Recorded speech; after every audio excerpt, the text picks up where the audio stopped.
کہ بھائی قاضی صاحب ذرا یہ طرز تو سنائیں آپ اس گانے کی. وہ پہلے کہیں ایک سرخ کی سیڑھی پکچر بن چکی تھی اور جھنڈے خان صاحب نے اس میں اس طرز کو بنایا تھا. تو مجھ سے کہنے کہ اس گانے کی حکیم احمد شجاع کا وہ گانا تھا. تو وہ مجھ سے کہا, میں نے ہارمونیم پکڑا اور اس کو اٹھا کے سنا دیا. تو ان کو پسند آیا. ان کا بھائی یہ لڑکا کچھ ٹھیک ہی معلوم ہوتا ہے. اب وہ جب انہیں پکچر بنانی تھی پریم یاترا کی کہانی, یہ پکچر کا نام تھا, جی حکیم احمد شجاع کی کہانی تھی. تو اب ان کو دماغ میں تھا کہ میوزک ڈائریکٹر ان تلاش تھی. تو انہوں نے چنانچہ یہ بھی کیا کہ جھنڈے خان صاحب سے بھی اس کی طرز بنوا کے پھر سنی ایک گانے کی, اور اسی گانے کی طرز مجھ سے بنوا کے سنی, مگر مجھے معلوم نہیں تھا کہ کمپٹیشن کیا جا رہا ہے. تو بہرحال میں نے بھائی جی سنا دی. انہوں نے کہا یہ لڑکا نوجوان ہے, اس کی طرز ماڈرنائز بھی ہے, اور جھنڈے خان صاحب بڑا کلاسیکل ٹائپ کی طرزیں بناتے تھے. تو چنانچہ کرنے کے اس کو رکھ لیا جائے. جھنڈے خان صاحب سے جب بات ہوئی, جھنڈے خان صاحب نے کہا کہ بھائی میں خود تو نہیں آؤں گا تمہارے یہاں, مگر ایک لڑکا ہے میرے پاس, یہ اس کو رکھواؤں گا اور میں اس کی ہیلپ کروں گا. تو جھنڈے خان صاحب نے میری بات کر رکھی تھی. اب جب مجھے معلوم ہوا کہ یہ تو قصہ یہاں کمپٹیشن والا ہوا ہے, تو میں نے جا کہا کہ میں نے خان صاحب یہ استاد میں نے کہا ایسے ایسے معاملہ ہوا, اور مجھے تو بڑا رنج ہے کہ بڑے ذلیل لوگ ہیں کہ جنہوں نے اس قسم کی حرکت کی. کہاں آپ کہاں میں تو آپ کی جوتیوں خاک کے برابر بھی نہیں ہوں. اور حقیقت یہ ہے کہ میں نے اپنی زندگی میں جھنڈے خان صاحب سے بہتر انسان اب تک اس فن میں نہیں دیکھا کہ معلوم ہوتا تھا کہ فرشتے اللہ میاں نے فرشتہ اتارا ہے زمین پر, تہجد گزار قسم کے انسان, نہایت نورانی چہرہ اور بڑے صحیح قسم کے سچے انسان تھے. تو انہوں نے پھر کہا کہ بیٹے میں نے تو تیری لیے بات کر کے آیا ہوں, آؤ میرے ساتھ چلو. میں نے کہا نہیں, میں ان دلیلوں کو کہنے لگا چلنا پڑے گا, میں چل لے کر مجھے لے گئے اور کہنے لگا بھائی یہی لڑکا ہے جس کے لیے میں نے کہا تھا, ٹھیک کیا تم نے اسے سلیکٹ کر لیا ہے. میں اس کے ہر من کا تو صاحب دیکھیے مجھے کوئی تجربہ نہیں ہے یہ پکچر بنانے کا خاص, تو آپ کہنے کہ میں پوری ہیلپ کروں گا, پوری مدد کروں گا. اور میری حقیقت ہے کہ انہوں نے میری مدد کی. قاضی صاحب ایک بات ضروری میرے ذہن میں آئی ہے, وہ یہ کہ یہ 1935-36 کا زمانہ تھا, تو انہی دنوں آل انڈیا ریڈیو بھی قائم ہوا دہلی میں, تو اس سے بھی آپ کا کچھ تعلق رہا, اور یہ کب ہوا؟ میں آل انڈیا ریڈیو اسٹیشن پر پہلے تو میں نے عرض کیا نا کہ میں نے لاہور میں ایک پکچر تو بنائی تھی ان کی جوش انتقام, دوسری پکچر بنائی تھی میں نے پریم یاترا, اور تیسری پکچر جو امتیاز علی تاج صاحب کی تھی سہاگ کا دان. اچھا, یہاں سے ایک للیا رام صاحب تھے, انہوں نے مجھ کو ریکمینڈ کیا تھا بخاری, چھوٹے بخاری صاحب کو. صاحب یہ ہمارے بخاری صاحب, کیونکہ یہاں ہم نے مل کر وائی ایم سی ہال میں ایک ریڈیو اسٹیشن قائم کیا تھا, وہ پرائیویٹ تھا, گورنمنٹ کا نہیں تھا, لاہور میں 15-17 میل اس کی آواز جاتی تھی. بس میں خود ہی بیٹھ کے گا لیتا تھا, یا اپنے اسٹوڈیو اپنا وہ آرکیسٹرا فلم کمپنی کا لے آتا تھا, تو وہ بجا دیتا. یاد ہوگا آپ کو کہ اللہ رکھا مشہور طبلے نواز ہے, اس کو بھی میں ہی لایا تھا وہاں سب سے پہلے طبلہ بجانے کے لیے. تو چنانچہ وہاں سے جناب پھر انہوں نے ریکمینڈ کر کے ہمیں وہاں دلی میں بخاری صاحب کا بھیج دیا. بخاری صاحب نے ہمارا آڈیشن لیا تھا, اور آڈیشن میں نے ملتانی کا خیال پیش کیا تھا, وہ ان کو پسند آیا, اور وہاں میں کلاسیکل فنکار بن گیا تھا. وہاں سے پھر اس کے بعد کچھ عرصہ میں نے کلاسیکل پروگرام کیے ہیں. تو بعد میں لائنل فینڈر صاحب سے ملاقات ہوئی, انہوں نے مجھے میوزک ڈائریکٹر بنا دیا تھا. تو وہ آڈیشن بخاری صاحب نے خود دیا تھا, اور میں نے کہا کہ چونکہ میرا آڈیشن, چونکہ عام طور پہ آپ کو پتہ ہے کہ پیشہ ور رائیوں کا تو جھگڑے چلتے ہی رہتے ہیں, تو وہ ڈاؤن کرنے کی کوشش کرتے ہیں. میں نے کہا جی ایسا معاملہ ہے, تو انہوں نے کہا نہیں میں خود سنوں گا. تو انہوں نے خود بیٹھ کے سنا, اور مجھے پاس کیا انہوں نے, اور میں ایک کلاس آرٹسٹ تھا. اس وقت بھی میری 65 روپے فیس تھی, جس کی کنٹیکٹ فارم میرے پاس اب تک موجود ہے, اور وہ سستا ضمانت. تو اب یہاں پاکستان بنا, تو حقیقت یہ ہے کہ آخر میں نے سن 48 میں, پھر میں نے اس کے بعد ڈیفینس ڈپارٹمنٹ میں نوکری کر لی تھی. سن 43-44 تک رہا ہوں میں ریڈیو میں, پھر ڈیفینس ڈپارٹمنٹ میں ملازمت کر لی تھی. تو ڈیفینس ڈپارٹمنٹ کی طرف سے میں یہاں آیا تھا, اور یہاں میں نے سن 48 میں راولپنڈی نوکری چھوڑ دی تھی. اب یہاں جب ریڈیو اسٹیشن سن 50 میں قائم ہوا, تو چونکہ میرا کنبہ کافی تھا, 10 افراد کا کنبہ تھا, اور روزگار کوئی نہیں تھا, پریشان تھا میں کس طریقے سے گزارا کیا جائے. پھر مجھے خیال آیا کہ وہ میرا پرانا فن جو میں نے سیکھا تھا, گو میرا پیشہ نہیں ہے, مگر اس کو پیشہ بناؤ, کماؤ, آخر بال بچوں کا پیٹ پالنا ہے. تو میں چنانچہ ریڈیو اسٹیشن گیا. نظامی صاحب مرحوم اسٹیشن محمود نظامی صاحب, وہ چونکہ یہ سب میرے سامنے کے ملازم تھے. جو ڈائریکٹر جنرل رشید صاحب تھے وہ میرے سامنے ملازم ہے. یہ محمود نظامی صاحب بھی, قطب صاحب بھی, لطیف صاحب, اس کے علاوہ سبھی لوگ تھے. تو ان سے بڑے تعلقات تھے. انہوں نے آڈیشن کا انتظام کیا, اور آڈیشن ہوا. حالانکہ ایک حقیقت ہے کہ میں نے چونکہ اتنے بہت عرصے چھوڑے رکھا, تو آڈیشن میرا جو تھا وہ کوئی اچھا نہیں تھا, بہت میں نے خراب گایا. مگر وہ صرف یہ کہ روب پڑا ہوا تھا ان پہ کہ میں بہت بڑا میوزک ڈائریکٹر رہا ہے. تو لہٰذا اس روب میں, وہ آپ کو یاد ہوگا وہ جو پروڈیوسر تھے ایک تو مختار صدیقی صاحب تھے، ظہیر صدیقی. ہاں تو چونکہ سادندوں میں کئی ایک ایسے تھے جو مجھے پہلے جانتے تھے. امان اللہ تھا، بھائی ولایت تھے، انہوں نے کوئی روب ڈالا کہ بہت بڑا میوزک ڈائریکٹر ہے، فلموں کا میوزک ڈائریکٹر ہے اور ریڈیو کا میوزک ڈائریکٹر ہے. تو اس کی وجہ سے ان پر روب پڑ گیا. تو وہ جناب میں نے گایا تو انہوں نے مجھے پاس کر دیا. اب نظامی صاحب ملے کہ بھائی کیا ہوا قاری صاحب؟ وہ ہم تو آپ کا سننے کے لیے آئے تھے. میں نے کہا جی وہ آپ تو آئے نہیں، ہو تو ہو گیا. کہتے پھر کیا ہوا؟ میں نے کہا میرے خیال میں مجھے فیل کر دیا ہوگا، اس لیے میں نے گایا تو بڑا خراب ہے. وہ ظہیر صاحب اتفاق سے گزر رہے تھے. بھائی ظہیر آپ نے اکیلے سن لیا قاری صاحب کا؟ یہ تو بھائی پرانے شہ سوار ہیں ریڈیو کے، ہمیں تو سننا تھا. کہنے جی وہ آپ تو کوئی تشریف نہیں لائے تو ہو گیا، ان کا سن لیا گیا. تو کہنے لگا پھر کیا رہا؟ کہنے جی بہت اچھا انہوں نے گایا اور وہ پاس ہو گیا. حالانکہ میں نے بڑا دلیل گایا تھا. ہاں بس وہ جب پروگرام شروع تو پہلا پروگرام میرا جو ہوا ہے وہ بھی نہایت دلیل تھا، اس لیے کہ ریاض نہیں تھا. تو آپ کو یاد ہوگا ایک شخص یہاں، آپ تو خود ریڈیو پر رہے ہیں، تو وہ ایک انور وائلنسٹ تھا. چھوٹا سا وہ ایک تو نا مقبول انور بھائی ولایت کا بیٹا نہیں، ایک دوسرا انور تھا جو فلموں میں چلا گیا. جی ہاں مجھے معلوم. تو وہ کہنے لگے کہ بھائی آپ میوزک ڈائریکٹر تھے دلی ریڈیو اسٹیشن. بن گئے جی ہاں. کہنے لگے کس نامعقول آدمی نے آپ کو میوزک ڈائریکٹر رکھا تھا؟ کون دلیل لوگ تھے وہ؟ میں نے کیوں؟ کہنے لگا آپ کو نہ گانے کی تمیز، نہ مائکرو فون میں بیٹھنے کی تمیز، نہ کچھ دینا نہ دینا. کس طرح بن گئے؟ تو میں نے کہا یار کوئی ایسی لوگ تھے بنا دیا تھا. مگر اس کی یہ بات میرے دل کو اتنی لگی کہ میں نے کہا یا تو اس فن کو چھوڑ دوں یا پھر ریاض کروں میں، تو اس کو کچھ کروں. اتفاق سے پہلا پروگرام تو خراب ہوا ہی تھا. اب وہ اس کے بعد میری رپورٹ بھی کر دی تو صاحبان نے کی کہ صاحب انہیں گانا وانا نہیں آتا. اب جب اس نے یہ بات کہی تو میں نے 7 گھنٹے بیٹھ کے ریاض کیا اور اپنے گلے کو تیار کیا. آپ کو ایک چیلنج ملا اور آپ نے تیار کر کے اس کے بعد میں نے پہلا پھر جو میرا وہ پروگرام تو اس زمانے میں 8 گھنٹے کا آئٹم ہوتے تھے. میں نے درباری کا خیال گایا. نظامی صاحب نے خیال سن لیا کیونکہ رپورٹ ان کے پاس پہنچی تھی. تو جناب اتفاق سے میں دوسرے روز صبح گیا ہوں اپنا چیک لینے کے لیے. تو وہ کھڑے ہوئے تھے باہر، میں نکل نہیں رہا تھا. خیال سے بہت سے لوگ کھڑے ہیں، چلو میں سب کو سلام علیکم ہاتھ ملاؤں گا، خراب کروں. تو چنانچہ وہ تاج صاحب نے دیکھ لیا، انہوں نے آواز دی یہ قاری صاحب کھڑے ہوں پیچھے. ان کا آئیے قاری صاحب آئیے. آپ کیسے رکے؟ تو میں چلا گیا، السلام علیکم کیا.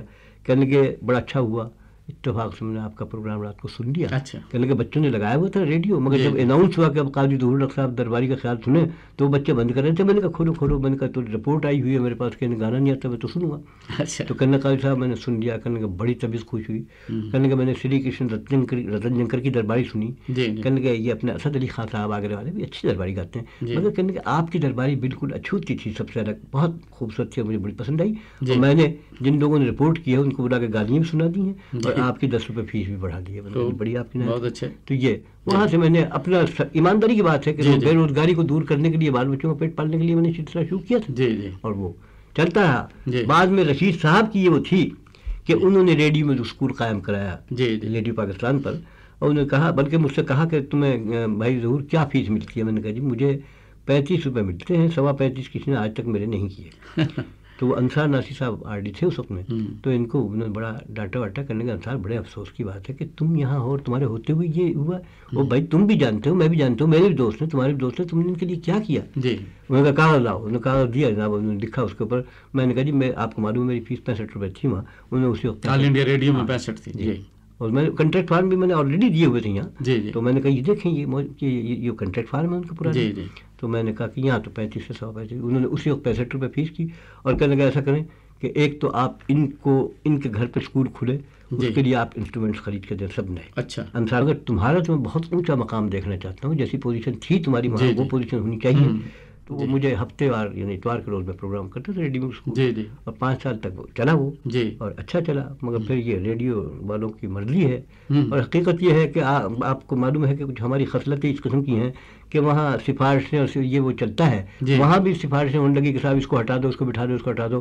تو وہ افسران کی سفارش تھی. میں نے کہا کہ بھائی آپ مجھے سکھانے دیں، کم از کم 6 مہینے کچھ سیکھے گا تو کچھ اسے آ جائے گا. مہینے بھر کے بعد کو اٹھایا تو انہیں کیا آئے گا. تو اس بات پہ صرف ناراض ہو کے وہ اس پروگرام کو بند کیا گیا. صاحب اسی سے ایک بات نکلتی ہے کہ ریڈیو نے موسیقی کی خدمت میں بڑا اہم کردار ادا کیا. میرا ذاتی خیال ہے کہ کلاسیکی موسیقی خاص طور پہ یہ مٹتی جا رہی تھی، اس لیے کہ درباروں اور رجواڑوں سے نکل کے جب عوام میں آئی تو عوام کے مزاج کے مطابق وہ نہ تھی، اس لیے اسے کوئی قدر شناس نہ ملا، تو یہ ختم ہو رہی تھی. ریڈیو جب قائم ہوا تو اس نے کلاسیکی موسیقاروں کو بھی اپنے سائے میں لے لیا. اور پھر جیسے آپ نے فرمایا کہ ریڈیو اسکول قائم ہوا، تو ریڈیو اسکول قائم کر کے بھی ریڈیو نے بہت بڑی خدمت کی اور لوگ میوزک سے کچھ واقف ہوئے. تو واقف ہوئے بغیر اعلیٰ موسیقی یا اعلیٰ ادب سے لطف نہیں لیا جا سکتا، یہ ضروری ہے. تو لہٰذا وہ ریڈیو اسکول جو آپ کی سرپرستی میں قائم ہوا اس نے بڑی خدمت انجام دی ریڈیو کے ذریعے. اب بھی ریڈیو سے جو پروگرام ہوتے ہیں کلاسیکی، نیم کلاسیکی اور ہلکے پھلکے گانوں کے، تو اس سے موسیقی پھیلتی ہے، دور دراز تک پہنچتی ہے. جہاں اور ذریعہ ابلاغ نہیں پہنچ سکتا وہاں ریڈیو پہنچتا ہے. آپ کا جو نجی اسکول تھا جو ریڈیو کے مشورے سے ہی قائم کیا گیا، اس کے بارے میں کچھ بتائیے کہ یہ کتنا عرصہ کام کرتا ہے؟ یہ میں نے یہ سمجھیے کہ جہاں ریڈیو پروگرام شروع کیے تھے تو وہ تو چونکہ اس کی آمدنی میرے لیے اتنی نہیں تھی کہ جو میں اپنا گزارا کر سکتا، تو لہٰذا میں نے ریڈیو اسکول اپنے گھر پہ، اس کا نام بھی ریڈیو میوزک اسکول رکھا تھا. مگر چونکہ اس پر کسی صاحب نے اعتراض کیا کہ یہ ایکسپلائٹ کیا جا رہا ہے ریڈیو کے نام کو، تو میں نے اس کو بدل کے ریڈینٹ کلاسیکل میوزک اکیڈمی اس کا نام رکھ دیا تھا. تو میں نے وہاں میرے خیال میں کم از کم 150-200 آدمیوں کو سکھایا ہوگا، اور جن میں سے کافی لوگ مشہور بھی ہیں، جن میں اب ایک صاحب یہاں ستار بجا رہے ہیں، جل ترنگ بھی بجاتے ہیں، پاکستان سے منسلک ہیں، عبد المجید ان کو سکھایا. ناصر الدین کا خاں کو ستار ستا کر سکھایا، بہت اچھا ستار بجاتے تھے. ایک تاج محمد تھے، انہیں وائلن اور بانسری سکھائی، بہت اچھے تھے. باقی اور بھی یہاں ہے، قیوم ہیں اور اسحاق ساقی ہیں، بڑے اچھے اچھے لوگوں کو میں نے سکھایا اور وہ کافی کامیاب ہیں، پیسے کما رہے ہیں. تو وہ اسکول میرا اچھا چلتا تھا، بلکہ اس کے اوپر بڑی بڑی رپورٹیں بھی لوگوں نے لکھی ہیں. اور بلکہ میرا جو تعارف انصار ناصری صاحب نے میری کتاب میں کرایا ہے، اس میں بھی انہوں نے چونکہ آرکیسٹرا وغیرہ میں سنا تھا تو اس کی بڑی تعریف لکھی ہے.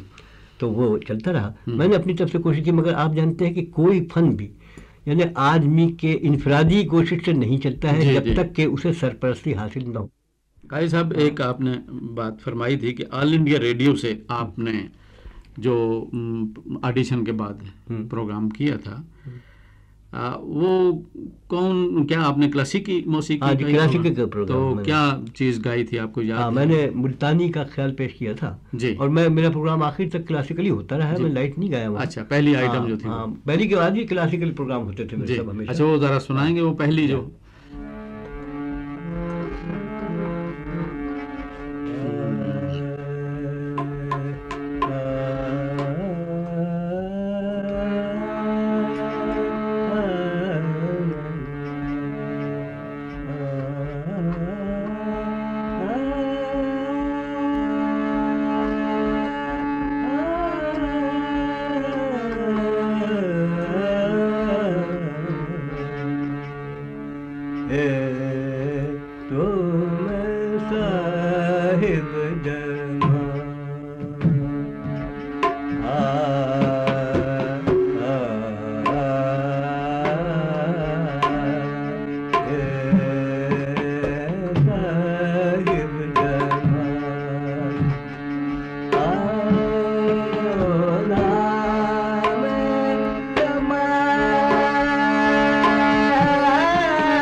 قاضی صاحب، آپ موسیقی پر لکھتے بھی رہتے ہیں، آپ مصنف ہیں، کتاب بھی آپ کی ایک چھپ گئی ہے رہنمائے موسیقی، اور بہت سے جرائد میں آپ کے مقالات اور مضامین بھی چھپتے رہتے ہیں. اس کے بارے میں کچھ تفصیل بتائیں کتاب کے متعلق. جی پروفیسر صاحب، گزارش یہ ہے کہ کتابیں تو ہندوستان والوں میں ہی ملیں گی، یہاں تو کتابوں کی قلت ہی ہے اور لکھنے والوں کی قلت ہے.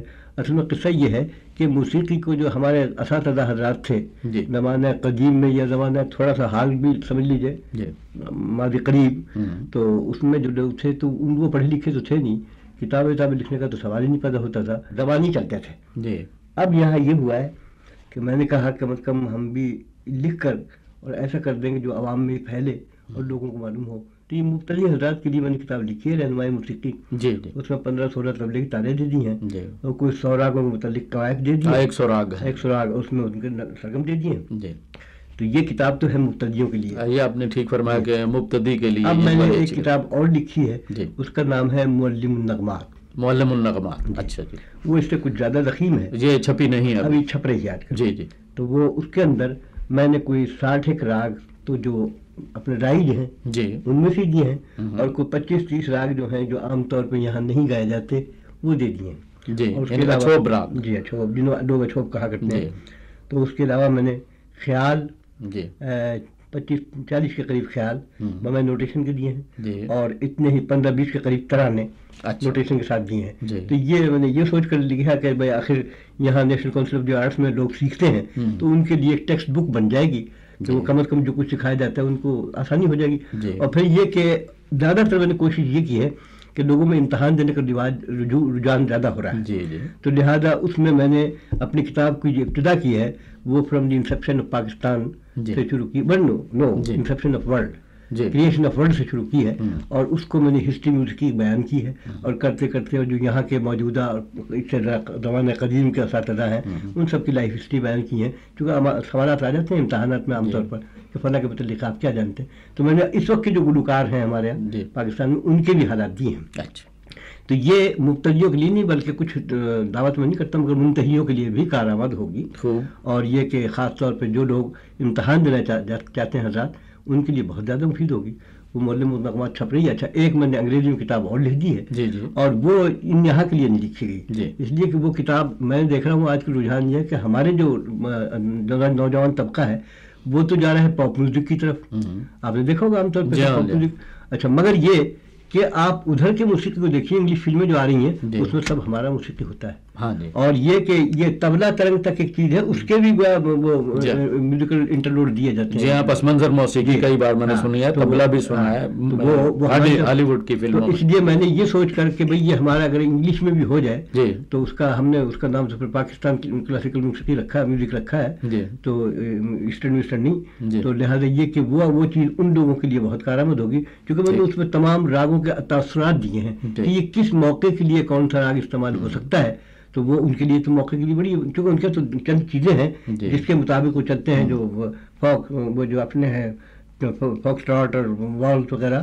باقی وہ ہم نے جو دیا ہے تاثرات کے حساب سے وہ ان کے لیے بڑا کام ہو. وہ کتاب چھپ رہی ہے، وہ انگریزی چھپ نہیں رہی ہے، انگریزی کی چھپے گی اس کے بعد. جی زکریا صاحب، مقالات بھی آپ نے بہت سے لکھے ہیں اور لکھتے رہتے ہیں، ان کے بارے میں بتائیں کہ ایک تو یہ فرمائیں کہ ان مقالات کا مقصد کیا ہے، اور یہ اب تک کتنے چھپ چکے ہیں، اور کہیں آپ نے مقالات پڑھے بھی ہیں، بعض کانفرنسوں میں آپ شامل ہوتے رہے ہیں. پرویز صاحب مقالات تو اس قسم کے ہے کہ ایک تو میں نے موسیقی میں مقالات لکھے ہیں، جی دوسرے مجھے کچھ کتابوں پہ تبصرہ لکھنے کا بھی زیادہ موقع ملا ہے، جی اور وہ تبصرے میرے چھپتے رہتے ہیں. میرے خیال میں قریب 100 کتابوں پہ تبصرے لکھے ہیں میں، جی جی وہ نرنگ خیال وغیرہ میں چھپتے ہیں. اور یہ موسیقی کے مقالات تو آپ کے جنگ کے اخبار میں بھی چھپتے ہیں. اس کے علاوہ یہ کہ ایک مرتبہ وہ سیمینار ہوا تھا لاہور میں، وہاں میں نے ایک آرٹیکل پڑھا تھا اسلام اور موسیقی. وہ کافی اس میں نے بحث تمہیز کی تھی، بلکہ اس وقت یہ فیصلہ ہوا تھا کہ علماء حضرات سے بھی اگر بحث کی جائے تو کوئی بری بات نہیں ہے اس مسئلے پہ. میں تو کہتا ہوں کہ اگر کوئی چیز ثابت کر دے کہ بھئی حرام ہے تو ہم خود چھوڑ دیں گے اس کو. مگر یہ کہ اس پہ کتاب بھی چھپ چکی ہے، مسلمان اور موسیقی، مولانا جعفر شاہ پلواری کی کتاب بھی چھپی ہے. اب یہاں پچھلے سال ایک ہسٹری اینڈ کلچر کانفرنس ہوئی تھی، جی جی، یہ 14ویں صدی ہجری کے سلسلے میں. جی جی، تو اس میں مجھے بھی مدعو کر لیا گیا تھا. تو میں نے وہاں evolution of eastern classical music and services rendered by scholars, musicians and artist, یہ اس قسم کا میرا آرٹیکل تھا. جی انگریزی میں پڑھا تھا آپ نے. وہ آرٹیکل میرا بہت پاپولر ہوا ہے. جی، اور یہ کہ وہ کتابی شکل میں بھی آ گیا ہے، میرے پاس تو ہے اس کی شکل ایک کتاب. تو یہ ہے کہ وہ بھی پڑھا. باقی یہ کہ تقریر عام طور کرتا رہتا ہوں، اور یہ میوزک پہ بھی تقریر کرنے کا اتفاق ہو جاتا ہے. جہاں اور پبلک اسپیچز ہوتی ہیں وہاں موسیقی پہ بھی کئی مرتبہ. میں نے پاکستان سینٹر میں ایک سلسلہ شروع کیا تھا، اور اس میں یہ تھا کہ ہر 15 دن میں ایک پروگرام ہوتا تھا، اور اناؤنسمنٹ پہلے ہو جاتا تھا فلاں راگ. اس راگ میں یہ تھا کہ جو لوگ بھی پارٹیسپینٹس ہوتے تھے وہ اسی راگ میں ٹھمری، دادرا، غزل ہر چیز تیار کر کے لاتے تھے، اور جن سے ترجمانی بنتی تھی ان کی میں بنا دیتا تھا، اور پہلے میں اس راگ پہ تقریر کرتا تھا، پھر اس راگ کو میں گا کے سناتا تھا، اس کے بعد پھر تمام لوگ تو بڑی اچھی، اور یہاں کے گجرات اور لالا موسا اور تمام جگہ سے لوگ، سیالکوٹ تک سے لوگ آیا کرتے تھے، جہاں ایک ایک راگ پہ پوری محفل ہوتی تھی، اس کے تمام پہلو، لائٹ میں کیسے گایا جائے۔ ہماری خصلت اس قسم کی ہے ہم کہ ایک چیز کو چلاتے تو بڑے جوشتے ہیں، کڑی والا وال ہوتا ہے، اور پھر چند روز کے بعد ٹھنڈے ہو کے بیٹھ جاتے ہیں، تو لوگ جن کی دلچسپی زیادہ تھی وہ جب ٹھنڈے ہو گئے تو ہم نے کہا اچھا خیر کوئی بات نہیں، مگر وہ چیز بڑی اچھی تھی، بڑی کارآمد تھی۔ اچھا قاری صاحب یہ بتائیں، موسیقی کی ترویج اور ترقی میں کتابوں اور مقالات کا کیا کردار ہو سکتا ہے؟ دیکھیے عرض یہ ہے کہ ویسے کتابیں جو ہیں وہ صرف ایک معلومات فراہم کر سکتی ہیں کہ موسیقی کیا ہے، کس طریقے سے، مگر اصل میں جب تک کہ انسان کسی سے بیٹھ کے سیکھے نہیں اس وقت تک وہ کتابوں سے مستفید نہیں ہو سکتا۔ صرف معلومات یعنی یہ سمجھیے لٹریری طور پر اسے پتہ لگ جائے گا کہ بھئی فلاں راگ کیا ہے، مگر اب اس کے یہ معلوم ہونے سے کہ فلاں راگ میں یہ سر لگتے ہیں تو اسے کیا پتہ کہ سر کیا ہے، وہ جب تک کہ کسی استاد کے پاس بیٹھ کے کم از کم ابتدائی علم حاصل کر لے، اس کے بعد اس کے لیے کتابیں مفید ہو سکتی ہیں۔ اس لیے کہ علم تو حاصل کرنے کے لیے کتابیں ہیں، مگر جب تک کہ پریکٹیکلی بھی آدمی نہ سیکھے اس وقت تک کم از کم وہ اس سے استفادہ نہیں کر سکتا۔ آپ نے درست فرمایا کہ یہ فن ایسا ہے کہ اس کی عملی تربیت کی بہت ضرورت ہے۔ ہاں قاری صاحب ایک سوال پیدا ہوتا ہے اور بہت سے لوگ اس کے بارے میں سوچتے ہیں، پوچھتے بھی ہیں کہ کلاسیکی اور عوامی موسیقی کا یعنی لوک سنگیت کا آپس میں کیا تعلق ہے؟ پرویز صاحب بات یہ ہے کہ اصل میں ابتدا میں تو کلاسیکل موسیقی تو تھی نہیں، یہ عوامی دھنیں تھیں، چاہے وہ کسی صورت میں بھی تھیں، قاعدے میں تھیں یا بے قاعدہ تھیں، مگر وہی تھیں۔ بہرحال کلاسیکل موسیقی کی جڑ اور بنیاد جو ہے وہ انہی فوک ٹیونز پر، لوک دھنوں پہ ہے۔ بالکل۔ اب یہ کہ لوک دھنوں سے ترقی ہوتے ہوئے آخر اساتذہ حضرات نے جو اپنے دماغدار لوگ تھے انہوں نے ان کو راگوں کی شکل میں، میں پیسے اس کے اوپر پورا آرٹیکل لکھ چکا ہوں کہ کس طریقے سے تدریجی ترقی اس کی ارتقا ہے، مگر بہرحال اب وہ کلاسیکل موسیقی، مگر اب سوال یہ ہے کہ کلاسیکل موسیقی کے بغیر عوامی بھی نہیں چل سکتی، اس لیے کہ اب ان کا چوری دامن کا ساتھ ہے کہ اس سے یہ پیدا ہوئی، ایسے یہ کہ دیکھنا child is the father of man, یہ مشہور مثال ہے کہ جو آج بچہ ہے وہی باپ بنتا ہے، تو یہ کہ وہی موسیقی جس سے یہ اس نے جنم لیا کلاسیکل موسیقی، آج کلاسیکل موسیقی سے وہ جنم لینے والی ہے۔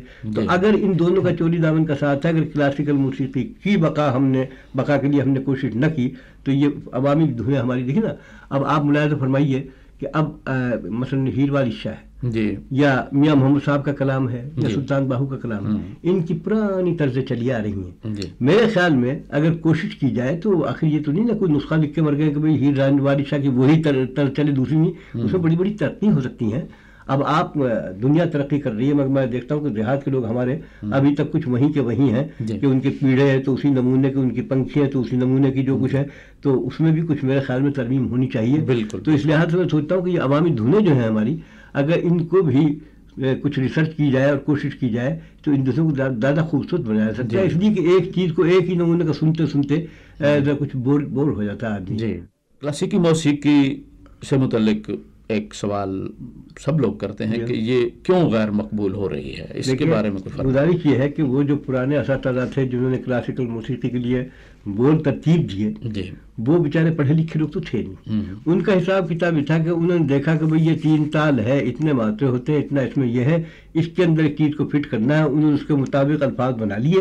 اب وہ الفاظ خواب معنی رکھتے ہوں یا بے معنی ہوں، اب وہ تو ایک بات ہی تھی کہ عام طور پہ مجھے اب بھی خیال یاد ہیں جن کے کوئی مطلب معنی نہیں ہے، مثلا کوئی یاد ہو میں وہ بول تو میں اب سنا دوں، مگر اب تو میرے پاس ایسے ہی سنا دیں تحت اللفظ۔ اب وہ مثلا نے کہا جب ہی سب نیر پتی نرا سے بھئے، اب اس قسم کے بول رہے کہ یہ آگے آپ سنیں کوئی مطلب ہی نہیں ہے، یا ایسی زبان میں جو آج رائج نہیں ہے، مثلا سنسکرت متروک زبان ہے تو اس کے بول اب گائیں تو اب ان لوگوں نے وہ گھڑ لیے بول، اب وہ عوام کے تو وہ پلے بول تو پڑتے ہیں۔ دیکھیں نا عوام جب کسی چیز کو سنیں گے اس میں 2 باتیں دیکھی جائیں گی، ایک تو یہ کہ الفاظ ان کے سمجھ میں آئے کہ کیا کہا جا رہا ہے، اور وہ الفاظ کچھ ایسے بھی ہوں کہ بامعنی ہوں جو ان کے سمجھ میں آ رہے ہوں، پھر دوسرے وہ راگ بھی اپنا لطف لے گا۔ اب جب گویے لوگ گانے کے لیے بیٹھتے ہیں تو آپ نے دیکھا ہوگا سوائے ہا ہا ہو کے ان کا ایک لفظ ہم پلے نہیں پڑتا کہ بھائی کہہ کیا رہے ہیں. تو میں سمجھتا ہوں کہ اگر یہ کوشش کی جائے کہ جیسے چند فلم کے میوزک ڈائریکٹر حضرات نے یا پروڈیوسر حضرات نے کوشش کی ہے کہ ایک لائٹ قسم کا انہوں نے خیال لے لیا جس کے بامعنی ہوئے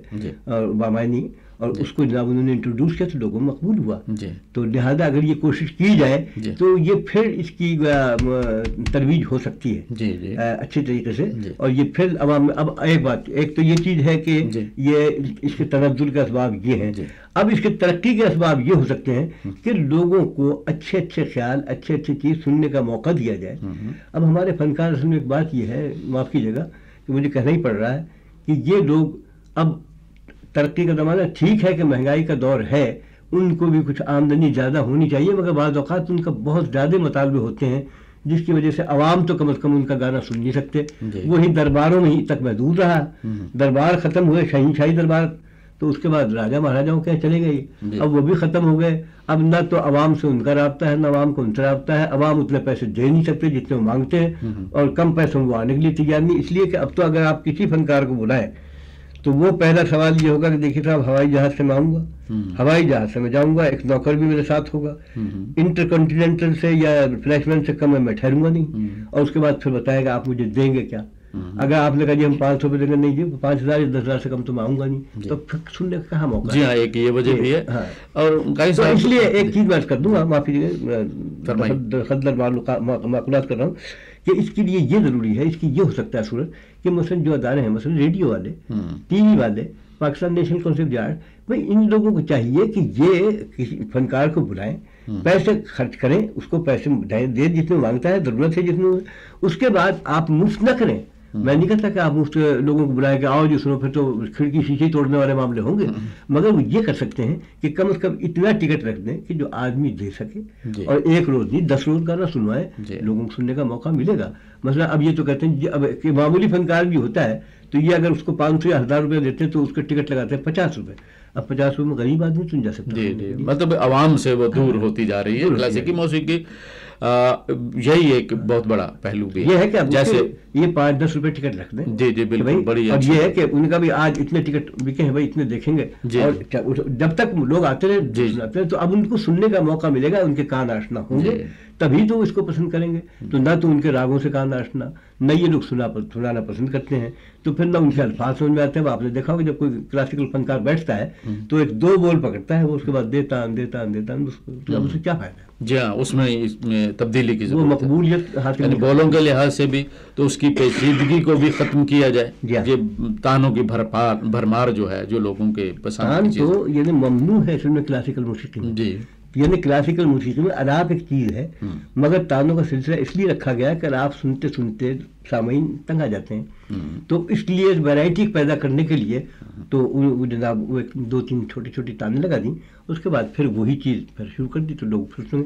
آپ نے دیکھا ہوگا خان صاحب، عبدالکریم خان صاحب کی تو ریکارڈ تو آپ نے سنی ہی ہوگی، شاید ویسے نہیں دیکھا، سنے. دیکھیے کس قدر خوبصورت ان کی تانیں ہوتی تھی، چھوٹی تانیں.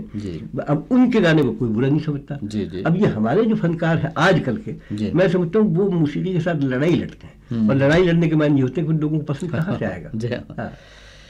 اس کا مطلب یہ پیچیدگی کم کی جائے، دور کی جائے، بول سمجھ میں آنے والے ہوں، تب عوام تک یہ پہنچ سکتی ہے اور عوام اسے پسند بھی کر سکتے ہیں. اب کچھ گورنمنٹ سرپرستی کرے، کچھ یہ ادارے جو ہیں national council of the art, radio, TV وی، ان لوگوں کو چاہیے کہ جہاں یہ اپنے فنکاروں کو لا کے ٹی وی بھی دکھاتے ہیں. ٹی وی بھی تو ہر گھر میں نہیں ہے نا، آخر غریب غربا لوگ بھی ہیں جن کو جو ٹی وی رکھنے کی استطاعت نہیں رکھتے. تو لہٰذا یہ کہ اگر وہ ایسے فنکاروں کو بلا کے کسی جگہ پر ان کا پروگرام کرائیں، وہ اپنے ادھر ٹی وی کے لیے فلم بھی تیار کریں، ادھر لوگوں کو سننے کا موقع دیا جائے، تو اس میں کم از کم یہ ہوتا ہے کہ جب لوگوں کان آشنا ہوں گے. اب ایک چیز ہے، اگر یہ لوگ چاہیں نا تو واقعی موسیقی کو مقبول کرا سکتے ہیں. اس لیے کہ آپ ہلکے چھوٹے گانے کلاسیکل کے دیے جائیں، لوگوں کو سننے کا موقع دیا جائے. آخر بڑھتے ایک وقت تو آ جائے گا کہ لوگ خود بخود یاد ہو جائیں گے.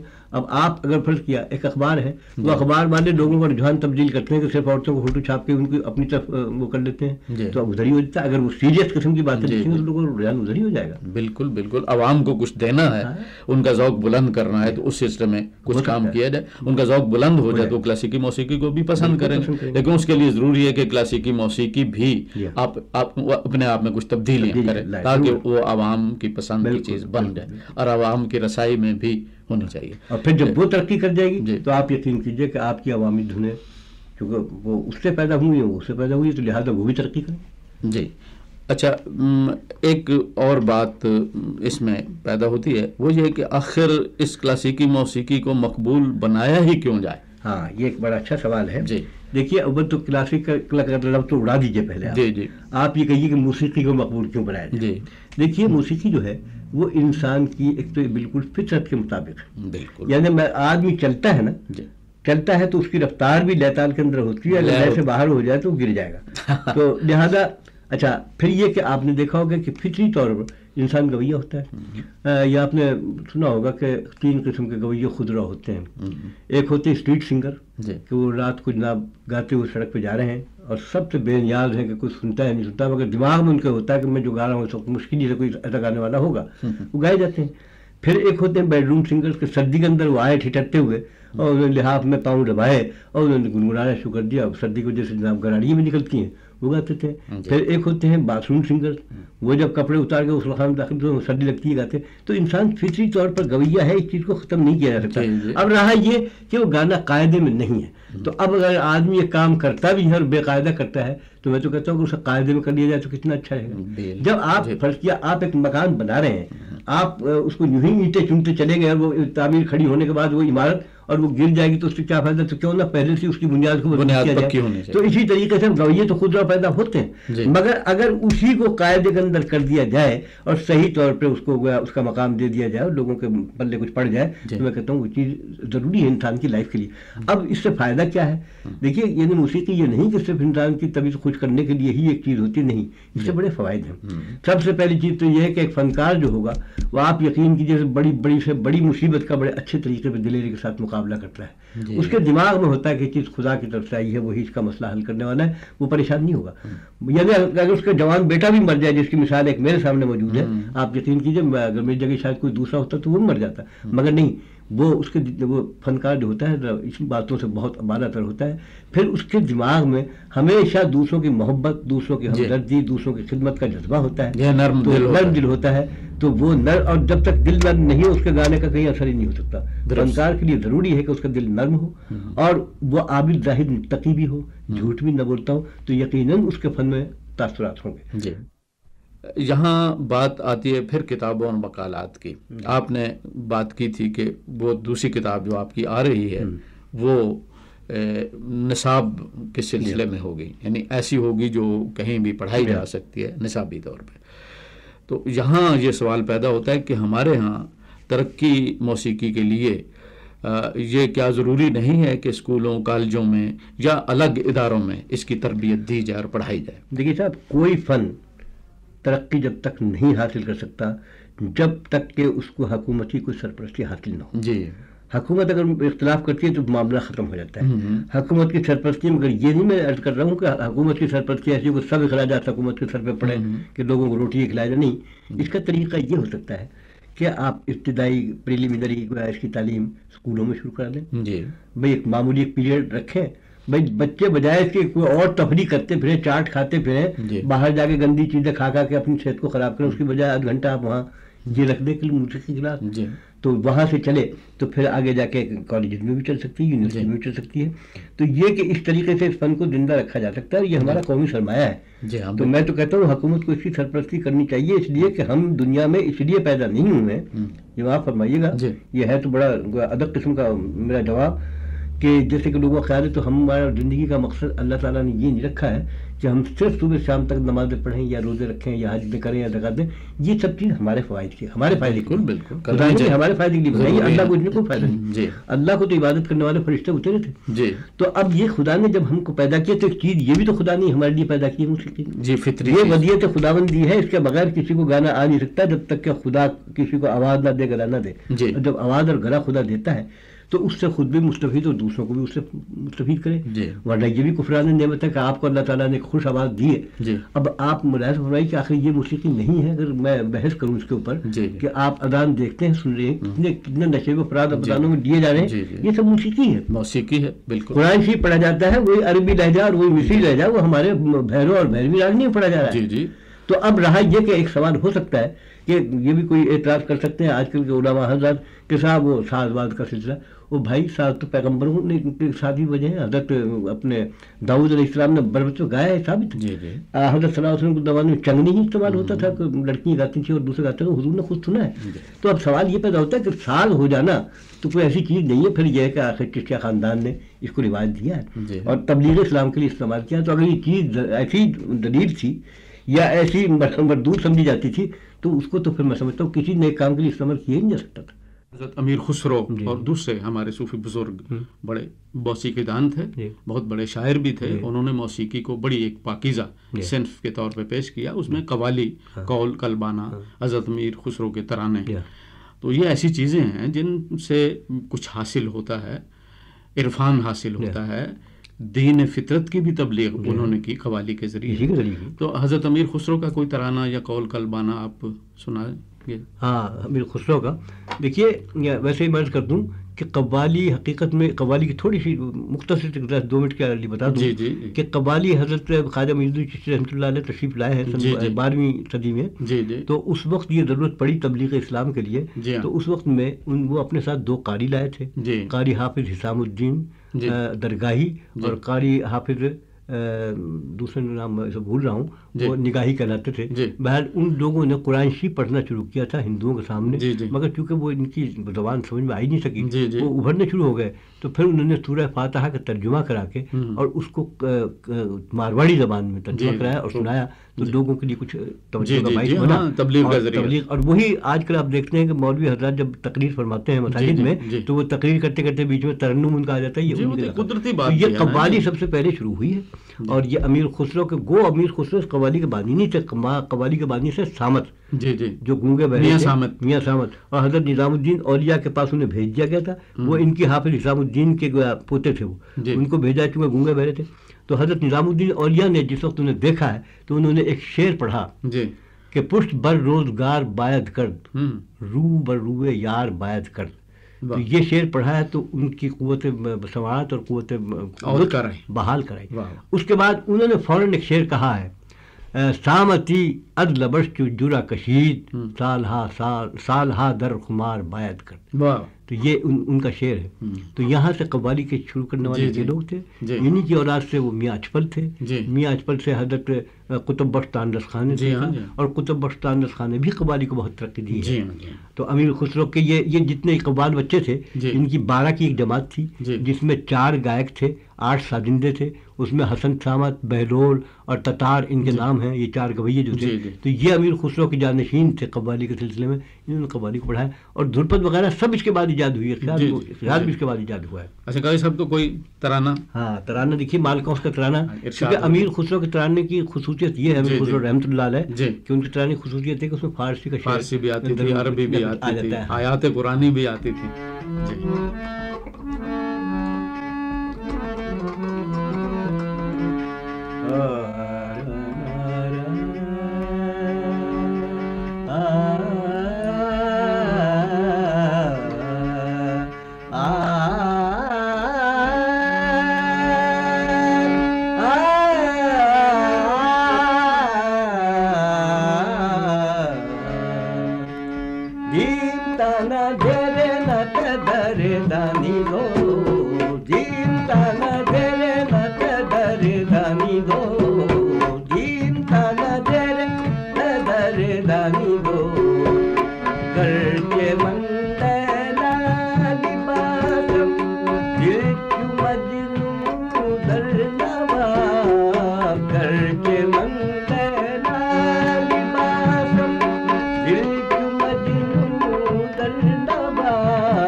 کیونکہ یہ کوئی گانا نہیں تھا، نمونے کے طور پر میں نے آپ کو سنایا ہے.